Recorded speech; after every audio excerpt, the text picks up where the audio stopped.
Well, President Minister, first of all, a warm welcome to our campus here in Southern California. I'm sure the landscape looks almost eerily identical to Atchison, Kansas. Very close, yeah. Weather, everything's perfect. Yeah. So by means of disclosure here, I need to do this for the audience. There's a certain bias in our own family because two of our children are on Steve's campus. We have Matthew, who's a junior, and we have Lucy. Thank you. It's Thank Lucy. you, President Menace. Yeah, you're welcome. Appreciate that. Lucy, who is a freshman. And that's the personal touch you get at Benedictine College, where the president reminds you of the names of your children, which is a real, you tell me where else you're going to get that in America. This is going to be a challenge for us to keep this short because President Menace, I'm already thinking of 10 stories I want to ask you about that I've heard in our time here. So I'm going to try to pick and choose some of the lanes for us to walk down in terms of asking questions about the college. But most of our night has been taken up with what is Matthew's girlfriend's last name, because I have. Now it's being taped. Here we go. This is good. This is good. Live stream. I'm not sure she even knows she's Matthew's girlfriend. They may be talking, I guess. I don't know. Oh boy! But all right. But let's start back. President Menace, a little bit at the beginning. So, as Pat mentioned, you and your wife were graduates of the school, but you certainly didn't come to Benedictine right after you graduated. You've been here the last 20 years, but you had a bit of a gap between graduating from Benedictine and coming back as the president, and just celebrated, as we learned over dinner, 20 years. Right. Yeah. A couple of weeks ago in terms of your start date. But maybe you can walk us through what drew you back to your alma mater. What were some of the challenges that you saw from your perspective coming in these 20 years ago, and where do you find yourself 20 years later?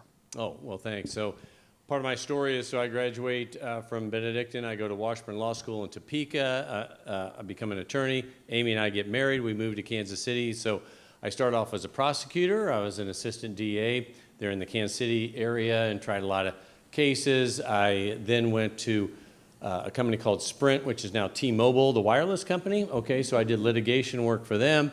I did some regulatory work as well. So I was there 14 years, the last 12 of which I was on the board of directors of the college. My predecessor left. I went to the chair and I said, look, I don't have any experience for this job. You guys would be idiots to hire me. And they did. That was 20 years ago, and haven't got rid of me yet. So anyway, but we've been really blessed, and we've been blessed because we've had amazing people at the college. I'll go through a little bit of that history and tell you why, but first I do want to introduce our athletic director, Charlie Gartmeyer is here. Charlie Gartmeyer holds the distinction of being the only person in athletic history at any level of college athletics to be named both a coach of the year and an athletic director of the year. So that's pretty impressive. Yeah. But we, Patrick was really nice to talk about some of the great things that have happened. So Benedictine's been around 165 years. So we were founded 1858. So think about that, 3 years before the Civil War on the Kansas and Missouri border. If you know your history, Nathaniel, you know your history is not a great place to start anything, right? But the monks wanted to bring the faith and education out to the prairie. So this is a school that was founded before Kansas was even a state, founded only 50 years from when Lewis and Clark first set eyes on that land. So it's pretty amazing when you think about these brave monks and sisters that came out and started this college. And so even though 165 years and you're a school that has survived the Civil War and 2 world wars and the Great Depression, 2 pandemics, the civil unrest of the 60s, the financial burdens of the 70s and 80s, but the last 20 years we have really been blessed with all some of the things that you heard. And people will say, okay, tell me what's going on, because you're reading in the papers all the time, enrollment's going down at school, some schools are closing. Why Benedictine? Why all this success? And why now? And when people ask me that question, our answer is pretty simple. 2 reasons. Number one, we embraced our mother. And the second thing we did, we embraced our mission. Okay, so we embraced our mother. We consecrated the college to the Blessed Virgin Mary. When we did that, we literally had 1,000 students circle the campus. They prayed a simultaneous rosary. And when the rosary was done, we gave them each a Pope-blessed miraculous medal that they then buried in the ground. So her graces would surround the campus. So when you walk around our campus, you'll come across these little medallions that have M's on them, and underneath those medallions are those miraculous medals, and it's been really, really powerful.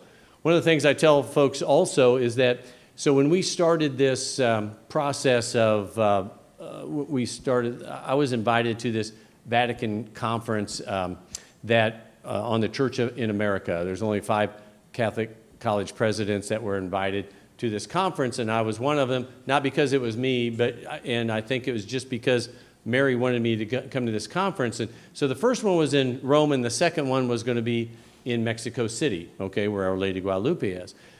So I got to tell you my Rome story. So I went to Rome, and they put me up in this thing called the Santa Marta, which is actually where the Pope lives now.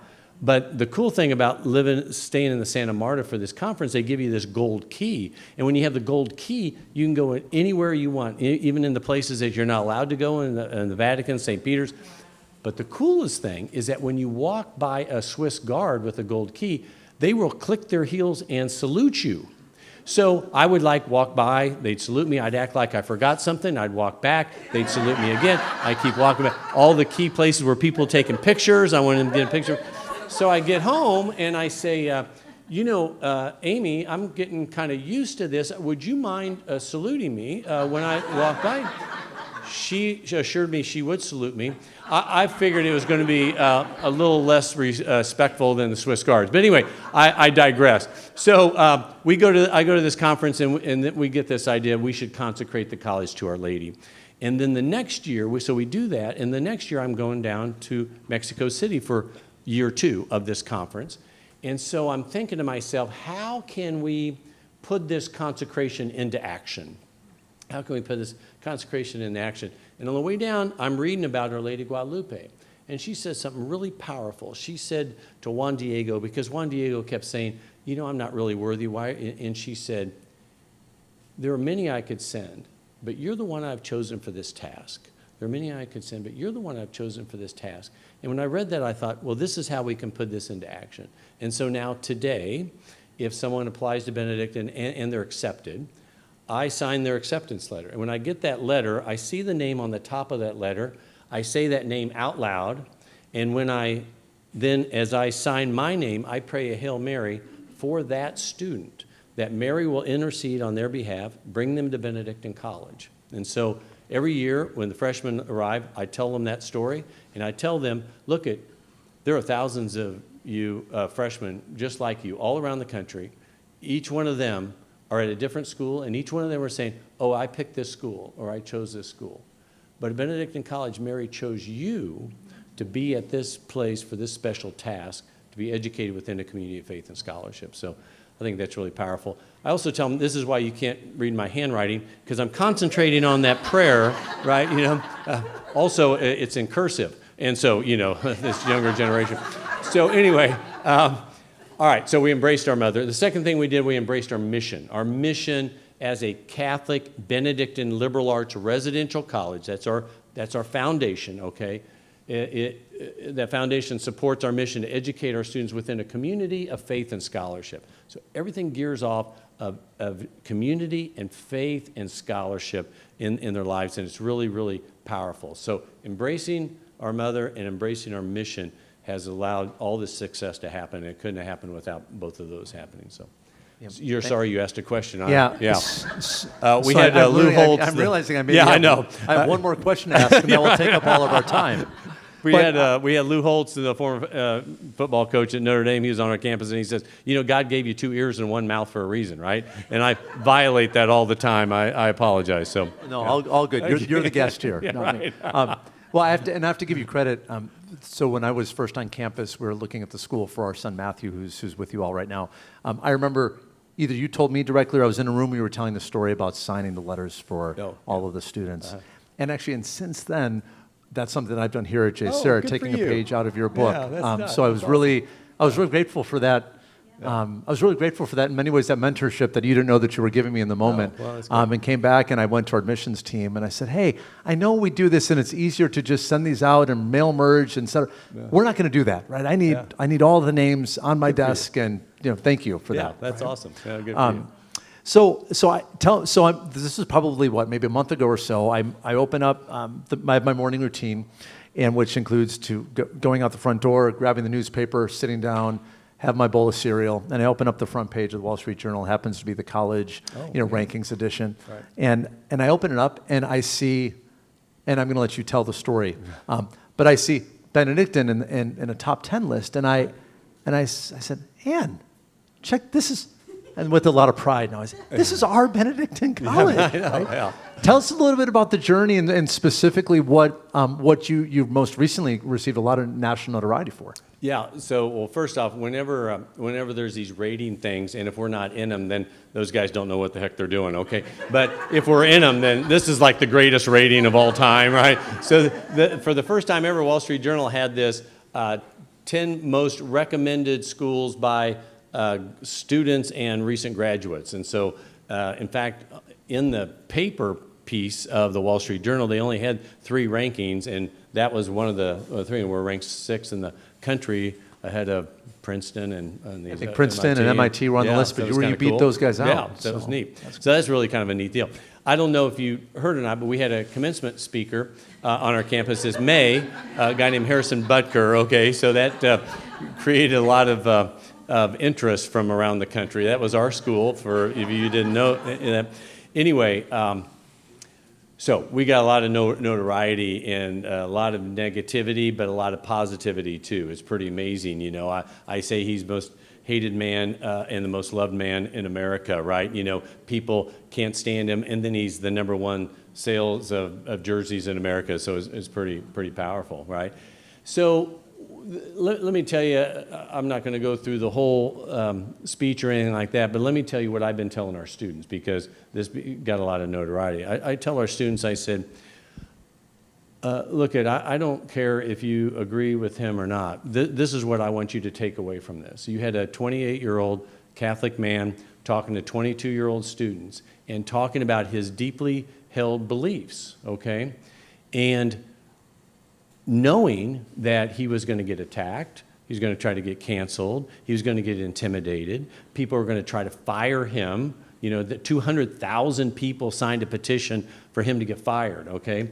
Now, I understand 190,000 of them were Broncos fans, but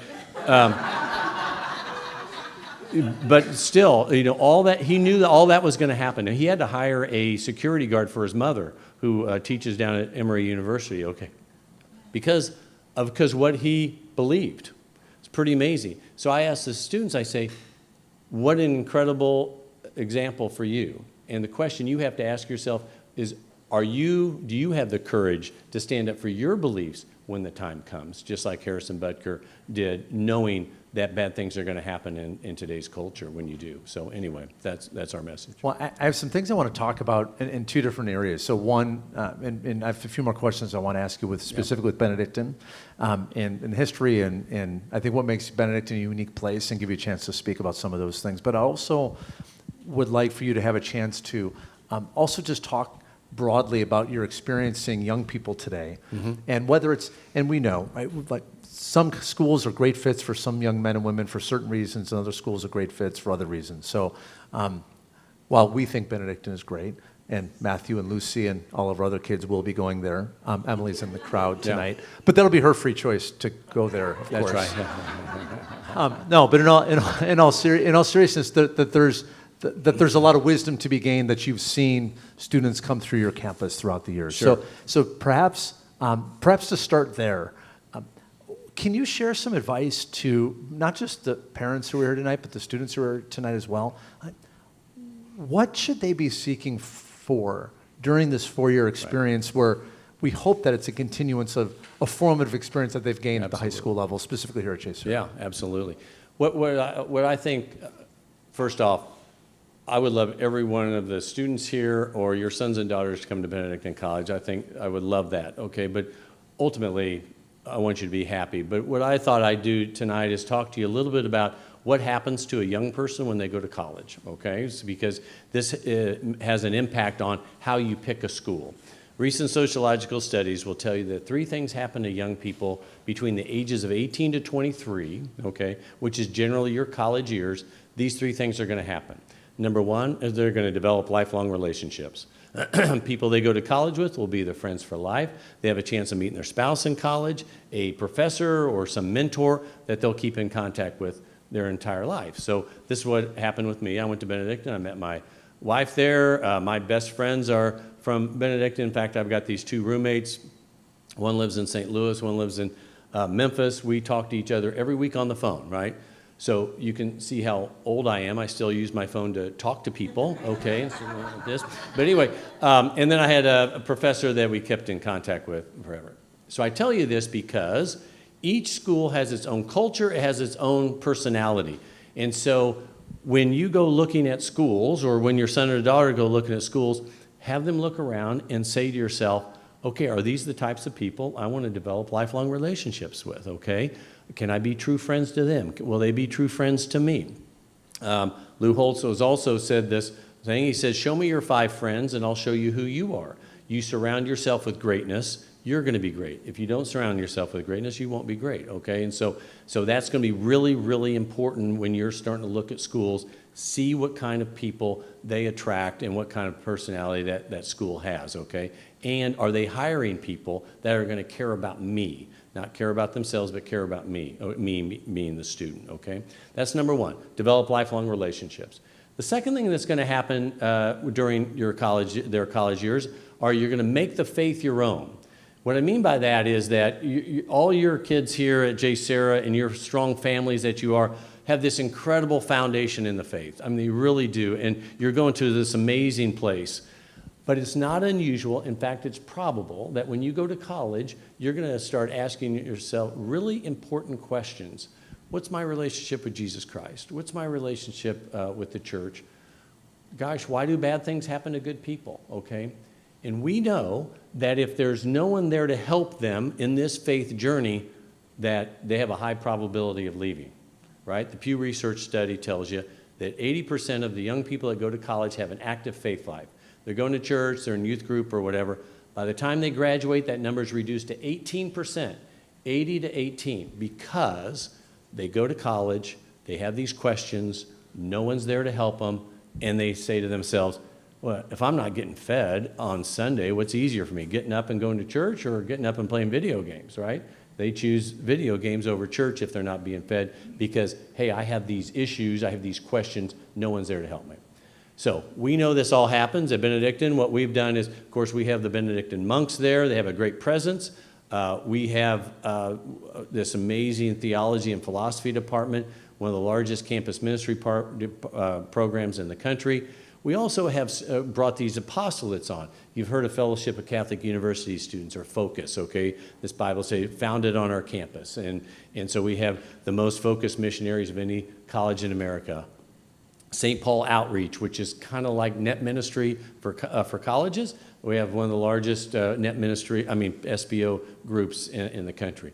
We also have Communion Liberation, Opus Dei, Regnum Christi. We bring in, we give free education to orders of sisters, so they'll be on our campus too, and 3 different orders of nuns. And we fly in spiritual directors from all around the country to be with our students. And the reason we do all that is because we know if we don't, then we're bound to lose souls. We don't want to do that. We'll survey our seniors. 90% of our seniors will tell you the faith life increased while they were here at Benedictine. So we've completely flipped it upside down. I tell you all of that, not as a commercial for Benedictine, but more importantly, that when you go look at schools, that's an important question. This is not a 4-year decision for you. It's a 40 or 50-year decision. Things that happen in college have an impact on you the rest of your life, and you want to be able to grow in your faith while you're at school. This is the reason that you're here, that you've chosen JSerra, because you also want to grow in your faith as well as have great academics and a great community, okay? Same with college, okay? All right, develop lifelong relationships, make the faith your own. The third thing is discover your vocation. In other words, what does God have in store for you? Does he want you to be a lawyer or a doctor or a teacher or a business person and so forth? All of that starts in college, okay? But it doesn't start there unless the place that you're at has systems set up and people set up to help you on this journey, okay, of what your vocation is.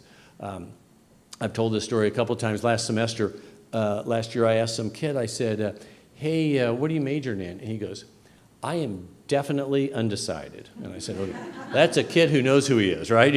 And so I said, I think he was trying to get rid of me, okay? But I said, all right, why don't you come with me? And we went into the Student Success Center, sat him down. He takes this survey called My Majors, and when he's done, it comes out, here's 4 majors for you, and here's the kinds of jobs you can get those for you. So now he's on a path, okay? Now, there's many, many fine universities out there that have really high ratings.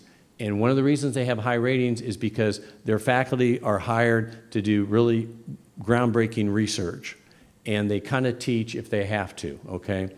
You need to be at a place where the people that they hire care about you more than they care about themselves, okay? Because if they don't, then you're going to be lost. Just like on the faith piece, you're going to be out there thinking, gosh, I don't know if I really want to be an education major anymore. Maybe I should do something else, and there's not going to be anybody there to help you. So make sure you choose a school that's going to help you with that, because these 3 things are going to happen to you. Now, when we look at these 3 things, makes us pretty happy because it matches right with our mission, right? Develop lifelong relationships, that happens in community. Make the faith your own, happens in our faith programs. Discover your vocation, happens in scholarship or academic programs. So it all kind of works together. I'm telling you all of this because real happiness is going to be going to college when you're in a place that really is going to help you develop lifelong relationships and make that faith your own and discover your vocation, okay? So these are just things to think about when you're looking at schools. Thank you for that. You were with the Law Magnet students today, or some of the Law Magnet programs, and I heard you sharing some of those same things with them today. I find myself wondering, when you're thinking about talking about Benedictine College to students all across the country, because we were talking about it earlier that your school isn't predominantly just students from the immediate local area in Kansas. You have kids from all over the country, right, that will come to Atchison. What would you say to folks who've only been in California, grown up in California, and there's the fear of the unknown, right, sure, and the fear of the big breadbasket in the Midwest or Atchison, or it's not in a major metropolitan area? Well, maybe you could speak into that a little bit. Sure. We grew up in Chicago. We moved to California, so for when we thought about options and our kids thought about options, I think there was a familiarity with a little bit of small town America in some ways. My wife is from a small town in Illinois, so that was part of a little bit of our family heritage. But from a family situation where they've never known anything other than Southern California, I'm realizing that it's not insignificant, some of these geographic barriers or some of these perceived geographic barriers. So maybe you could speak a little bit to what are the benefits of being in a place geographically even like Benedictine? Yeah. And this is really important, especially for the folks here in California or on either coast, okay, is that we're an unusual school because we're a very national school, okay? We have a national reputation. We get students from all over the country. Most state universities and small liberal arts colleges will have about 75% of their students are from their home state. The UC system, 75% plus are from California, right? University of Kansas, where we're from, 75% from Kansas. We only have about 18% of our students are from Kansas, okay? And so most of our students, vast majority of our students are from other places. In fact, of our top 3 states, our top 10 states, Kansas and Missouri are in the top 2, but California is number 3.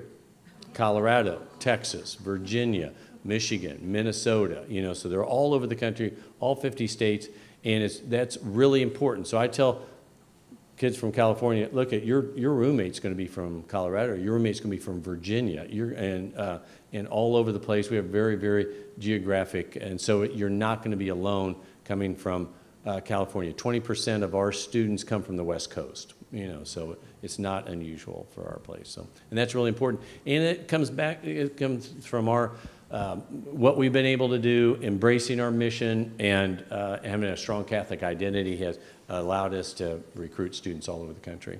I read it was last week in the paper, it was talking about how many of these smaller liberal arts schools are closing across the country. And you mentioned this briefly in your opening comments.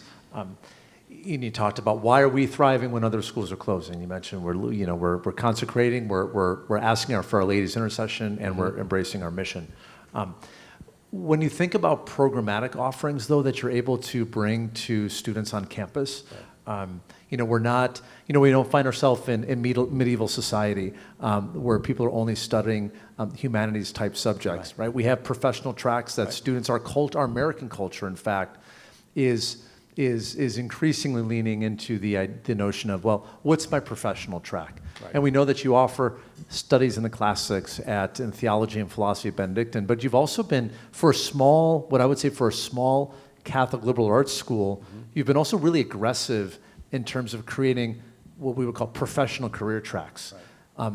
And most recently, in the field of medicine as well. Perhaps you could speak a little bit to some of these niches that you typically don't see in as robust a fashion in a school your size. Right. Yeah. Especially in Catholic liberal arts colleges. So I'll give you an example. We have a really robust engineering program, ABET accredited, mechanical, civil, electrical, and chemical engineering. We also have architecture. We're the only uniquely classical architecture program in the country. These two combos are very unique. In fact, there's only 4 Catholic, out of 250, there's only 4 Catholic universities in America that have both engineering and architecture. Catholic University of America, Detroit Mercy, Notre Dame, and Benedictine College. And so that puts us in pretty rare company. But we wanted to start programs that our students want and desire and are willing to, we have engineering is now one of our largest majors, and it kind of boosts our academic reputation. But more importantly, everybody that comes there as an engineering major passes a lot of engineering schools on the way to ours that you can get the exact same degree and for a lot less expensive, okay? And so why do they come? They come because of the mission, because we still require them to take the general education requirements. Even as an engineer, you still have to take 3 theology classes and 3 philosophy classes and all the general eds that are required from a liberal arts college. In fact, our engineers don't want us to water down the general education requirements, and so that's really important. And so when we started looking at, one of the things that is really important is because this vision that we have that is unlike any other vision at any other university or any other organization in the country. And that vision is to transform culture in America. We think that the culture in America is broken today. It brings about loneliness and hopelessness and faithlessness and truthlessness. And everybody's saying the culture is broken, and everybody's saying it needs to be transformed, but nobody's doing it. So we're going to do it, and we're going to do it through our mission of community, faith, and scholarship, okay? In an age of loneliness and polarization, community is the answer. In an age of hopelessness and incivility, well, faith is the key, right? And then we're in a no-truth era where we're information rich but analysis poor because we're getting bombarded by all this information all the time. Well, scholarship's the foundation there. If we can form our young people in community, faith, and scholarship and send them out to their families, to their parishes, to their workplaces, to their communities, they truly can transform the culture. And so everything that we now do gears off of that, including starting a new medical school. We're going to start a faithfully Catholic medical school at Benedictine College, opening up in the fall of 2028, so all of your kids can go straight into medical school. Our students will have preferential acceptance. But it's more than just starting a medical school, because the healthcare industry needs to be transformed, okay? We are in an era now in healthcare education, especially medical schools, where medical schools have moved from do no harm, that used to be their motto, to do whatever the patient tells you to do. It used to be do no harm. Now it's do whatever the patient tells you to. I want you to kill my baby. I want you to kill myself. I want you to change my sex. I want you to change the sex of my child. And so what are physicians taught to do in medical school? Okay, this is what the patient wants. This is what we'll do, okay? Instead of do no harm. Ours will be different. We'll be the most pro-life medical school in the country, and teaching the worth and dignity of every human, and being really instilling in our future physicians Christ-centered healthcare. And we think that's really important, and we think that's probably one of the strongest ways to transform the culture. So we're excited about that. You know, it's interesting that you mentioned some of these fields because they marry up with some of the things we're doing here at JSerra. So you had a chance to speak with some of our law magnet students today, but we have our engineering magnet program, a medical magnet program. Our director of our business magnet program, we're over there, Mr. Golonsky's over there. I think it's a recognition that you can't transform the culture from the outside, right? Like you have to be part of the culture. Right. And that requires sometimes rolling up your sleeves and getting your hands dirty and trying to find a way to have conversations with people that don't share your own backgrounds or your beliefs and civil discourse in the public square. Absolutely, right. I think that's what I've appreciated seeing about Benedictine now as a parent and having spent time with you all on campus over these past few years is that there's an awareness that we need to transform this culture by being part of the culture. Right. And one of the things that we've also done as part of our vision to transform the culture, started these different centers: the Center for Family Life. As the family goes, so goes the nation. The Center for Beauty and Culture, Beauty Will Save the World. The Center for Constitutional Liberty. We really truly believe in our country and the beauty of that. As part of that center, we're now building a new library that will look like Independence Hall in Philadelphia. And inside will be a replica of the Assembly Room. This is the room where they wrote the Declaration, they wrote the Constitution, and now becomes a place on our campus, a beacon of light. We believe that universities around the country are sometimes teaching anti-American history, okay? In fact, at the groundbreaking, our student government president said this. He said, you know, the youth of today are taught to hate their country. Young people are taught to hate their country, but not at Benedictine College, because we believe that the last best hope on earth should be celebrated, and that those values of self-government and individual liberty and civic virtue should be celebrated, should be passed from one generation to the next. This will allow us now to bring young people onto our campus, teach them about the greatness of America, so they can pass those values from one generation to the next, and all of a sudden we can start transforming the culture that way too. So I want to shift gears here a little bit. I'm not doing this just because there's a certain Charlie Gartenmeyer here, standing here, who happens to be your athletic director. Yeah. And Charlie, if you want to yell out some answers or correct President Minnis as he answers some of these questions, feel free to. You're among friends. But tell me about the role that you've seen athletics increase in terms of its impact on Benedictine's culture. We're having lunch with our athletic director today, Chris Ledyard, and who was the athletic director at Franciscan University for about 20 years.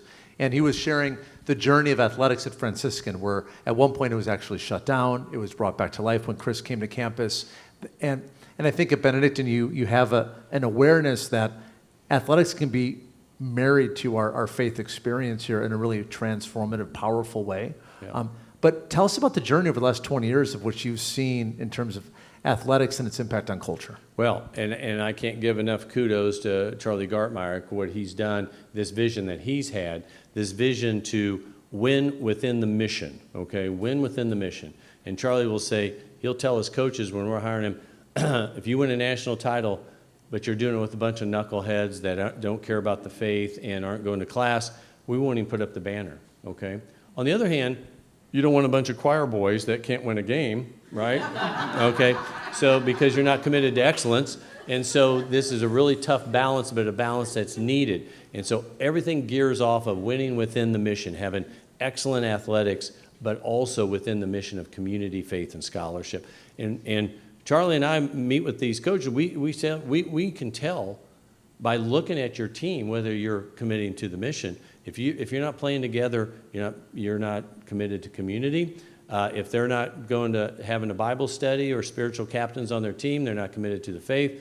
And if they're not making grades, they're not committed to scholarship either. And so, and some of the things that Charlie and his team has implemented has been pretty amazing. So not only do we have captains on our teams, we also have spiritual captains on our team. And these are people who are going to try to build up the faith life on their individual teams. You've got 4 Bible studies in football alone, right? And you have a Bible study for every team, in our thing. We have adoration for our athletes only, and it's really we have a whole spiritual playbook so you can dedicate it at a minimum 5 minutes a day with the spiritual playbook. The teams usually read it after practice, you know, the spiritual playbook. So it's really exciting, and we're winning. You know, we're ranked in the top 10 in, I think, every sport we've got. I know we're ranked in every sport that we're playing in the fall. So anyway, so I appreciate what Charlie's done, and I think it's a different way. And what I appreciated being here today is this is exactly how sports are run here, athletics are run here at JSerra, and so it really gives us a lot of. All right, now I'm going to ask you to tell a story that I heard you tell a couple of years ago.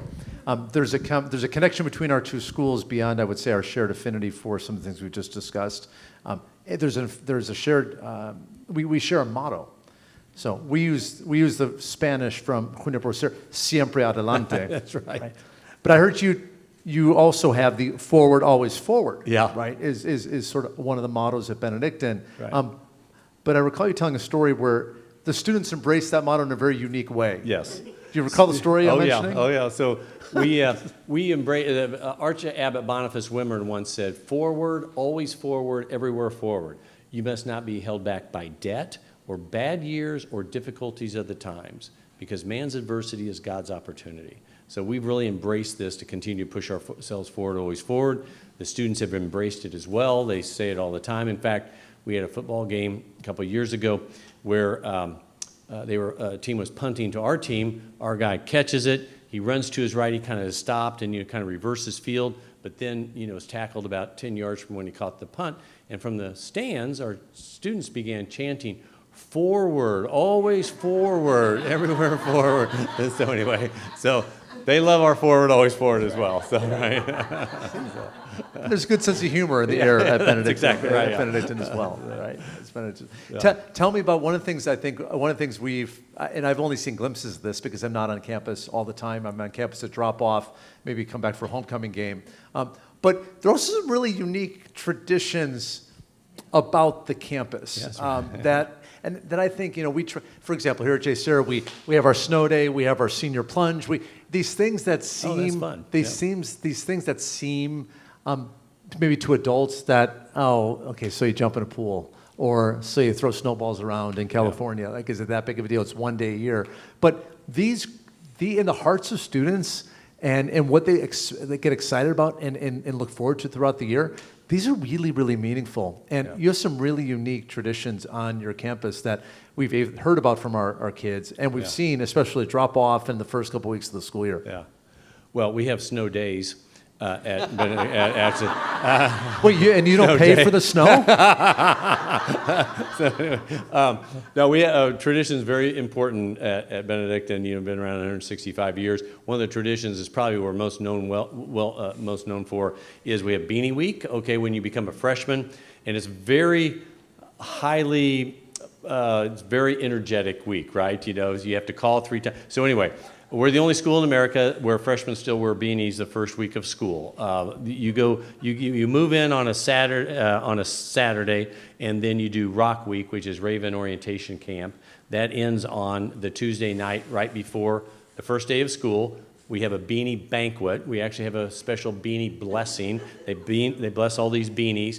If you're So Matthew got a beanie, but Lucy, that's the other daughter, that's a Benedictine. Thank you. You're welcome. So I got to write that down. Okay, she got a beanie with a little legacy pin because she was now a legacy. So she had a little pin. And so you're to wear the beanie for a week. If you're found without your beanie or someone pulls it, you have to stand on the highest spot in the room and call 3 times. Call. So everybody's in on it. Of course, you go out to the Walmart. All the Walmart workers are really pumped about pulling your beanie. So you have to stand up on the counter at Walmart and call 3 times. We had a story one time where this freshman was down eating dinner with his parents down in Kansas City at a very nice restaurant. Just so happened there was a senior down there that recognized him and made him stand up on the counter in this restaurant and call 3 times because he didn't wear his beanie. Anyway, the kids are kind of like nervous about it, but what ends up happening is our students really like it because it's a very bonding thing. You go into the dining hall, everybody's new to you, but now you see a sea of beanies. Oh, this is my classmates. I want to eat with them and stuff. And you'll see 70% of our kids at graduation will wear them underneath their mortar boards. Okay, it's kind of a neat thing, yeah. And so we have these bookend traditions, which are kind of cool. When they're a freshman, at the end of the Beanie Week, we have an all-school mass, and we have a convocation. So before the all-school Mass, they line up around this B in front of the Haverty Center in their beanies. We take a big picture of their class. They then march off to the Abbey for Mass, but they go up what we call the Raven Walk. We give them each a candle that they then put in the grotto, at our Marian Grotto, and ask Our Lady for a great 4 years, and they go off to Mass. 4 years later, at Baccalaureate Mass, when they graduate, they get their cap and gown, they line up around the B, they get their picture with their class, they march off to the Baccalaureate Mass in the Abbey, through up the Raven Walk, we give them each a candle, they go into the grotto and put it there and thank Our Lady for a great 4 years, and they march off. So it's really a nice little bookend tradition. And they march in between all the faculty and staff both of those times. So it's a sea of faculty and staff, and it's really a neat thing. So, and we have homecoming is very important. That comes up in a week, and one of the things that we do is this bed race, which is you have to have a part of a bed in your vehicle, and then you get the engineers doing. Actually, one of my favorite stories is Memorial Hall, which is a freshman girls' dorm, had this old bed. It was very heavy. It was just terrible. They would lose every race. Okay, and no one would really care because the next year you're on to another dorm and et cetera. And so they came to me and they said, President Menace, I this bed. Can we get a new bed? And I said, well, we've got an engineering department. Why don't you go ask the engineers to make you a new bed? And so I introduced them to the head of engineering and these girls from Memorial Hall, and the head of engineering said, okay, now look at those guys, okay? None of those guys have ever even talked to a girl before, okay? If you go over and ask them really nice to make you a bed, they will do that. So, of course, they did, and they've won, I think, every race since they got in their new bed from the engineering department. So, anyway, it's really a fun event on Christmas. No, and I asked that question because I think we also need to remember that this is a really important part of the college experience, oh, yeah. right? You're here to grow and continue to mature in your faith and in the person that God has certainly called you to be. But that doesn't mean at the same time that having fun and embracing some of these traditions, these things aren't mutually exclusive. Right. I want to be sensitive to time, so I want to take a minute and turn the discussion to the crowd here tonight. And I want to encourage questions, thoughts, and nothing's off topic or off limits here. I told President Menace we would try our best to stump him. So if you want to throw out a differential equation question, you want to change. He's a lawyer, so you want to challenge him on some dimension of law, see if he's really worth his salt, right? Like, what's on your mind? I might ask Eloise, because you have a daughter there, right? And she came out from California, and tell me how that's going for Ava, who works in my office, by the way, so I can fire her if it doesn't go well tonight. You reminded me of, and this is kind of a special thing that happened to Jerry and I when we were visiting. So Ava was off visiting the two departments, and we just happened to be, I forget what section it was, but they were graduate students that were like leading, so they were like staying back because the students were going. Right. So they just started talking to us, and they knew that we were from California. And one thing that we were blown away by is that they were telling us that when they were undergrads, they had the opportunity to go and study abroad. You know how you have your school Florence. in Italy. Beautiful. And they were telling us, and then my husband was like, no way can this be true, that they were struggling, that they didn't want to leave to go to Italy when anybody would want to go study there because they didn't want to miss on all those traditions you're talking about. Yeah. Like they literally were struggling to go because yeah. they didn't want to miss anything, on the campus, and that just really struck Yeah, us. huge FOMO with our kids that go off to the fear of But missing that out, just right? said so much about the university. Oh yeah, well thanks. And I have to tell you, my daughter, she struggled at first because she's like, it's in the middle of nowhere. She's from California. But like Mr. Meyer, she really didn't have a choice because when we visited, we knew that was the place for her. So yes, the first semester was a little bit hard, and especially homesick.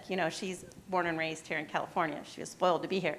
But now, she gets to work with President Menace in his office. She loves that. She's on the track team, and just like Chris was saying, the team meets together every week, Bible study as a team.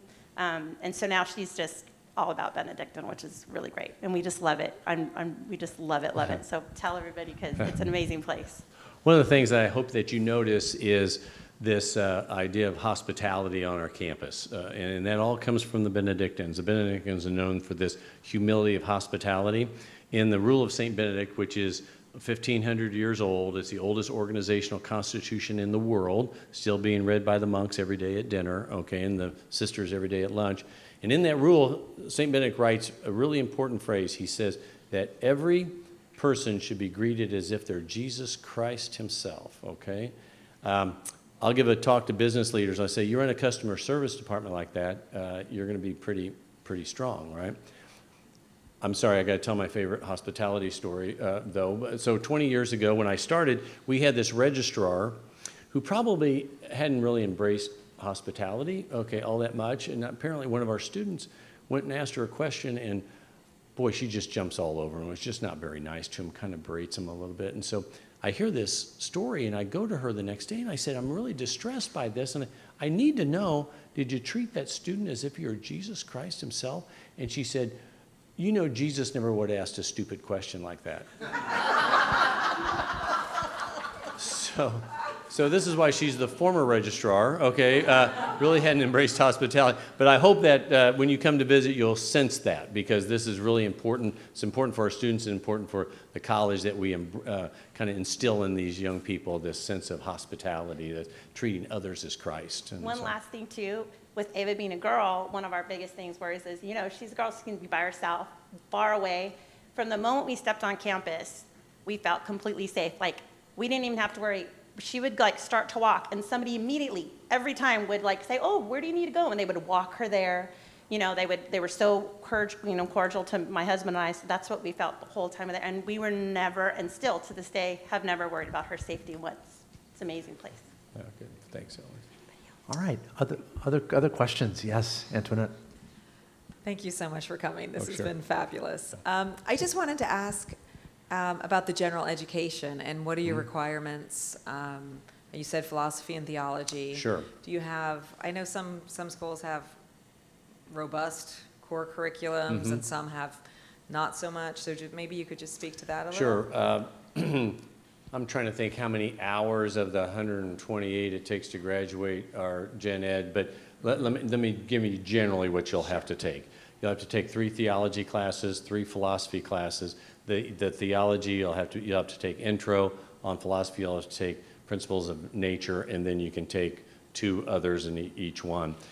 Some majors require you to take certain things. So if you're in the business school, as an example, we're the only business school in America that requires you to take ethics from the philosophy department and Christian moral life from the theology department, because we think business ethics is really ethics in a business setting. Same with the engineering department. We're the only engineering school that requires that. You'll have to take 2 Englishes, like an English Lit and an English Comp. You'll have to take 2 histories, and you'll also have to take 2 sciences. Only one has to have a lab to it, but I'm not sure we offer very many sciences without labs anyway. And so it depends on what you're interested in. Even if you're not a science major, you'll still have to take 2 sciences. And now you have to take a math as well. So, yeah. Thank you. And that's generally, and there's other requirements, other social studies types, rather than just history. You also have to take a sociology or psychology class too. So, yeah. You, Antoinette. Other questions?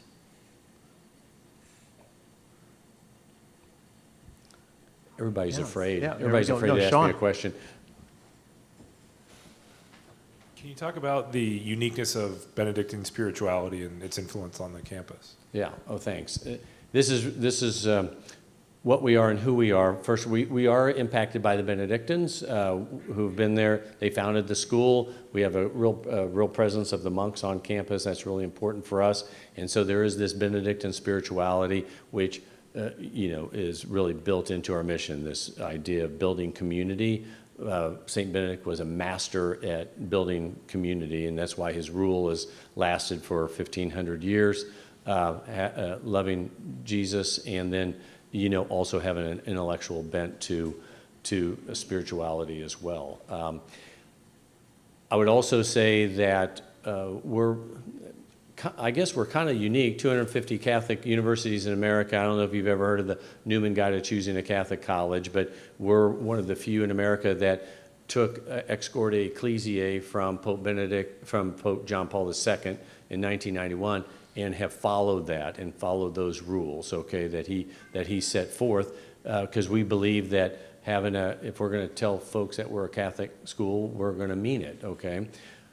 In addition, we believe in what I'll call the both and approach, okay? There's schools out there, Catholic schools out there that will say, what really matters is the sacraments and not as much service. And there's a lot of schools out there that say, don't worry about the sacraments if you are big into service. We believe in the both and approach. So we believe in the church's teachings and the sacraments. We've had to add a daily mass because of overcrowding. We have confession lines out the door. In fact, I meet with the student government president, and I'm not making this up, okay? This sounds kind of funny, but I meet with him every 2 weeks. Number one complaint on our campus, the confession lines are too long. I can't make that up. You would think it'd be food or parking, but no, it's the confession lines are too long. And so I keep asking our admissions, why are we recruiting all these sinners? Okay, and he goes, because that's all there is, okay? You know. So anyway, so we're really robust in the sacraments is really important for us, and our students are really committed to service. We'll have 25 international mission trips this year, same number of domestic mission trips. The athletic department sent the entire baseball team last year to the Dominican Republic. This year he's got 5 teams doing international mission trips as well. Half of our students skip their Wednesday evening meal, so they can give that money to the poor, and they, on Saturday mornings, then they make meals for the shut-ins in Atchison and deliver those. That all came from a commitment that we made to Mother Teresa when she visited our campus back in 1981 to feed the poor, and so that's what we do. We have this hunger coalition is what we call it, very committed to serving others in the pro-life movement. Our largest group on campus is Ravens Respect Life. We'll every year send busloads of students, the longest distance, the most students from the furthest distance to Washington, D.C. to march, and so it's been really, really important for us. So. Yeah, Elvira? I was just wondering on the size of campus and then the rooming, I guess, like lodging. Sure. Yeah. So we're a residential school. That's one of our pillars. About 75 to 80% of our students live on campus, and so that's why we've had to build all these dorms as we've grown. Okay. So we have a number of residence halls, and the residence halls are single sex, and you typically move up in the niceness of the dorms. The freshmen usually live in a little older dorms with common bathrooms, and then the next year they'll live in suite style and then apartment style and so forth. But there's a 4-year residency requirement. In other words, you're required to live on campus for 4 years unless we don't have space for you. We've been growing so much that we do have students that live off campus. And so there's some kids that want to live off campus. There's a lot of kids that we want to live off campus, and so it kind of works out for us. So it works out great. Yes. Simone? Outside of athletics, could you tell us a little bit about what the students do for fun? I understand it's a dry campus, which my daughter is very in favor of. Yeah. She's looking for a school that's not really a party school, but she's interested in learning how to have better interactions with young people. She feels like the pandemic kind of stunted her generation, and so she's looking to find a way to build those interactions. Right. Thank you. So community is very important for us. I mean, community, faith, and scholarship, right? Humans are social beings. We need each other to be fully alive. You know, I tell folks all the time, you know, coming out of the pandemic, you know, what did society tell us to do? Told us you can't have friends, you can't build relationships, you can't even get within 6 feet of people, you have to wear a mask all the time. And what happened? We really missed something, didn't we, during that period of time? And we're just now seeing the ramifications of those rules, especially with young people with all the mental health issues that we have because of lack of community during that very formative time. So we knew that. I mean, we were one of the first ones. I know you guys were one of the first ones to be open. We were one of the first ones to be open as well. And for the very reason is what you said, because building community is really important. So we have an incredibly unbelievable student life program. They'll have 2,000 programs this semester easily, different programs. We also have a student activities group that has different activities on campus. We have Oktoberfest, where 3/4 of our school goes to. It happened last Friday night, I think, was Oktoberfest. We have these, you talked about, they call them AFEs because they used to be called alcohol-free events, and that just didn't really, a lot of people weren't all excited about that, but now they call them AFEs, but they do different things every weekend. Each dorm is responsible for that. We actually had the Drinking with the Saints guy. Can I make a comment? We had the drinking, you guys heard of the Drinking with the Saints guy? So we had him on campus for an alcohol-free event.